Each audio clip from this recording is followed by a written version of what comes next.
So, good day everyone. I am Kenneth A. Gregorio and I will be discussing about learning and development in HRM. Developing employees to become effective in their jobs is a fundamental aspect of people management and links into the talent management field. Employers depend on the quality of employee performance to achieve organizational aims and objectives.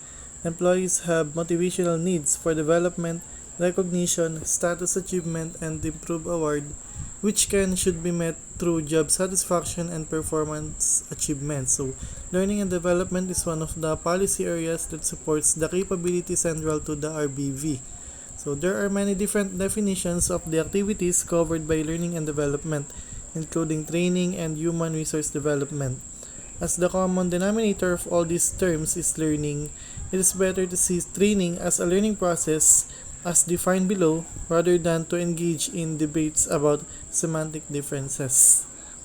So, development and training in work organizations concerns the learning process in which learning opportunities are purposely structured by managers, HR, and training staffs working in collaboration or through external agents acting on their behalf.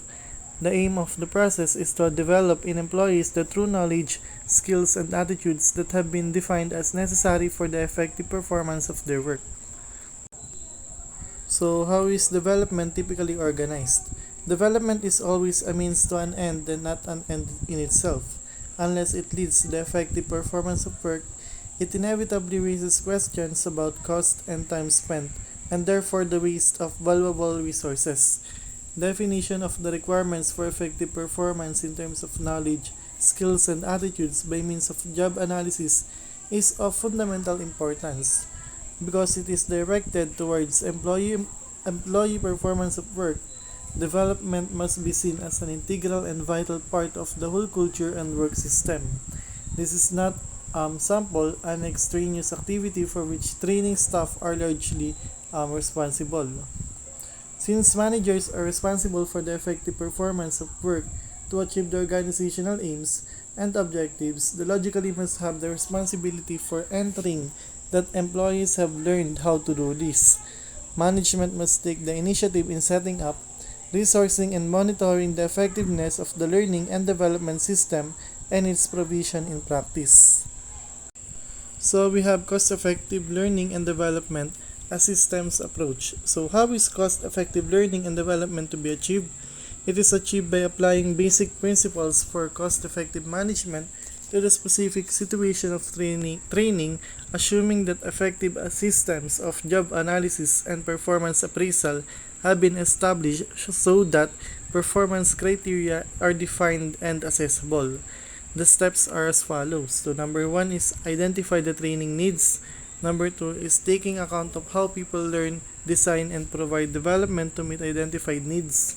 Number 3 is to assess whether training and development has achieved in its aim with regard to subsequent work performance. And lastly, make any necessary amendments to any of the previous stages in order to remedy or improve future practice. So the next one is the learning theory. Since development is essentially a learning process, all those who are in any way involved in changing behavior, attitude, skills, and in development need to have an understanding of learning. Because learning is a continuous human activity, it has always occupied an important position in psychological studies. So the main questions to be discussed here are what learning is and how do people learn. So there is a general consensus about the first question, but much more debate about the second. There are a number of theories about how children learn, but most ideas about process place experiences as a critical aspect of all theories rather. How adults learn has been subject of continuing discussion and some controversy for many decades. Much of the evidence leads to the conclusion that, respective of our age, we mostly learn from our experiences. From the theories, it is possible to distill some basic, simple general truths about learning, which are fundamentally important to those responsible for the design and provision of learning and development, which we can summarize as follows. So number 1 is that people must be motivated to learn. So they must see a beneficial outcome for themselves. So you must see how training could help them to perform their work effectively. they must see a personal need for this to happen and to accept the methods chosen to achieve the training objectives.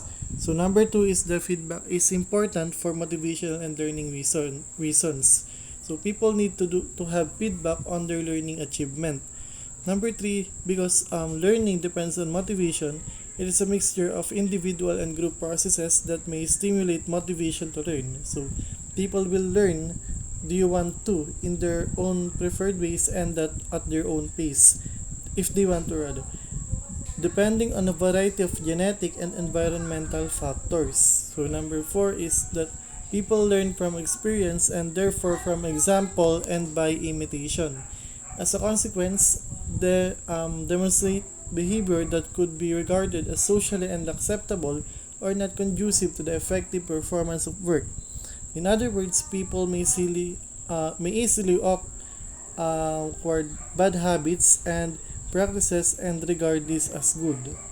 So number five and the last one is that learning can only take place through the human senses. So all senses may contribute to the learning process, but the visual is the most powerful, and to a lesser degree, the auditory.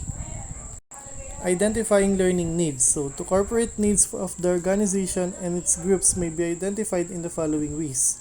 Number one is the evidence from human resource planning. This provides information about the demand and supply of a human resources and the possible implications for development needs. So, number two is the introduction of new methods. Whenever new methods of work, example, new systems are introduced, this changes the requirements for effective creates a performance gap in knowledge and skills and hence the training need. Number three, collective evidence from performance appraisal and formal methods for needs assessment. So information emerging from the performance appraisal of individual employees, including aggregated data from appraisal reports or from formal methods such as meetings, reviews for questionnaires, in which line managers, learning and development and individual employees are involved, may build needs from development that are common throughout the organization or the groups of the employees. So there are particular occasions when a formal assessment is needed. So number one is the starting employment. So new employees will invariably need some development to fill the gap between their present levels of knowledge and skills and those needed for effective performance of work. The assessment of training needs is best undertaken at the stages of selection and induction of new employees. So number two is the appraising performance. In performance appraisal, recent performance is compared with required levels. If the comparison regularly reveals deficiencies and needs, this should be remedied by training and development. And the last one is the changing jobs. So people changing jobs are in a similar situation to those starting employment. The requirements for the new job may well create a performance gap that needs to be filled by learning and development. So that is all. Thank you so much for listening.